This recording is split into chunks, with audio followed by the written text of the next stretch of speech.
ہم پر امید ہیں کہ اللہ ہمارا نام بھی قیام کرنے والوں میں لکھ دے، ان لوگوں میں اللہ ہمارا نام لکھ دے جن کی اللہ نے بخشش فرما دی۔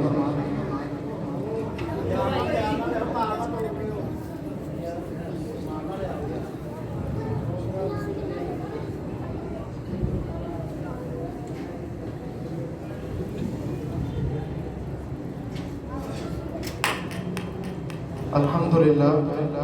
آپ سب کے علم میں ہے کہ یہ جامع مسجد رحمانیہ اور مرکز تعلیم القرآن والحدیث کے نام سے یہ ادارہ تقریباً 8 سال سے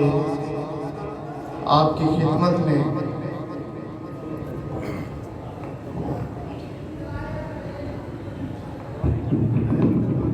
قرآن پاک کی خدمت میں دن رات مشغول ہیں۔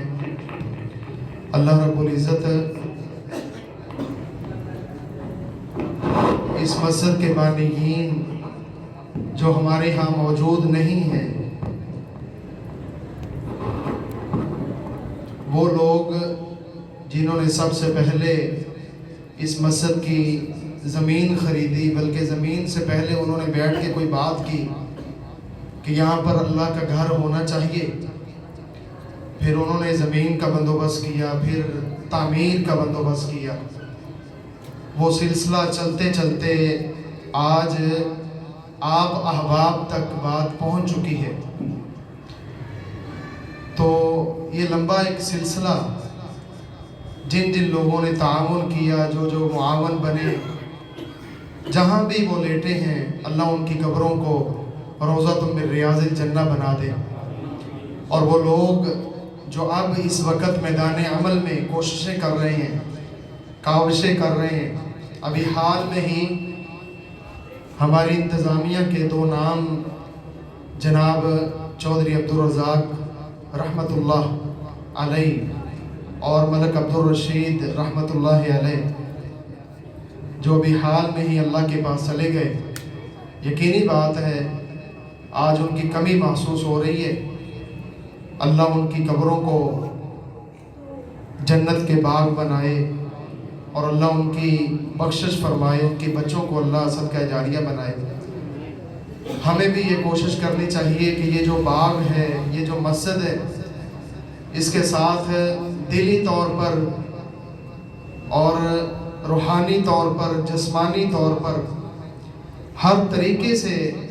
ہمیں اس کے ساتھ تعاون کرنا چاہیے۔ ابھی موجودہ برادر خطیب اسلام جناب حافظ عبداللہ ساجد صاحب شیخو پوری، وہ الحمدللہ عرصہ دراز سے اس مسجد میں خطابت کے فرائض سر انجام دے رہے ہیں۔ اللہ ان کو دن دوگنی رات چوگنی ترقی عطا فرمائے، صحت والی زندگی عطا فرمائے، اور ان کے ساتھ جناب قاری حسیب الرحمن صاحب مسجد کی رونقوں کو دوبالا کیے ہوئے ہیں۔ اللہ رب العزت ان کی تمام حاجات پوری فرمائے، اور بقیہ جتنے بھی بزرگ اور جتنے بھی انتظامیہ کے لوگ جو یہاں موجود ہیں یا موجود نہیں ہیں، اللہ رب العزت تمام کو صحت والی عافیت والی زندگی عطا فرمائے۔ تو مبارکباد کے مستحق ہیں جناب محترم قاری عبدالرشید میر محمدی صاحب، جنہوں نے بڑے ہی آسان انداز میں، پیارے انداز میں قرآن پاک پڑھا، اور اس کے ساتھ معاذ ندیم، اللہ رب العزت اس کو بھی بعمل بنائے اور ہم سب کے لیے صدقہ جاریہ بنائے۔ اللہ رب العزت دونوں کا پڑھنا اور جنہوں نے سنا ان کا سننا اور سنانا اپنی بارگاہ میں قبول فرمائے، اور کل قیامت کے دن یہ قرآن پاک ہمارے لیے نجات کا ذریعہ بنائے۔ اب ہم پروگرام کا باقاعدہ آغاز کرتے ہیں۔ تلاوت قرآن مجید کے لیے تشریف لاتے ہیں جامعہ کے ہی طالب علم، جامعہ کے ننھے منھے طالب علم، مہینے میں کبھی آ جاتے ہیں کبھی نہیں آتے، لیکن نظر ہر وقت ہی آتے ہیں، عبدالرحمن بن قاری حسیب الرحمن۔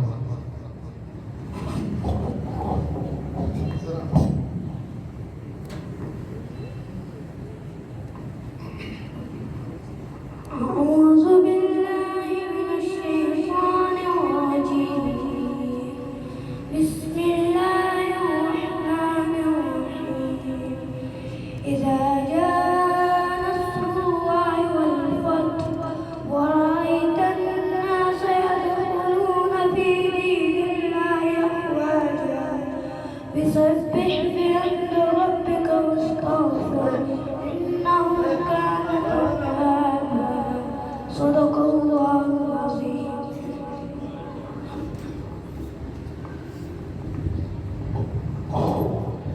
تلاوت کر رہے تھے عبدالرحمن بن کر یسیب الرحمن، اللہ اس بچے کو دین کا داعی بنائے، دین کا خادم بنائے۔ اب تشریف لاتے ہیں تلاوت قرآن پاک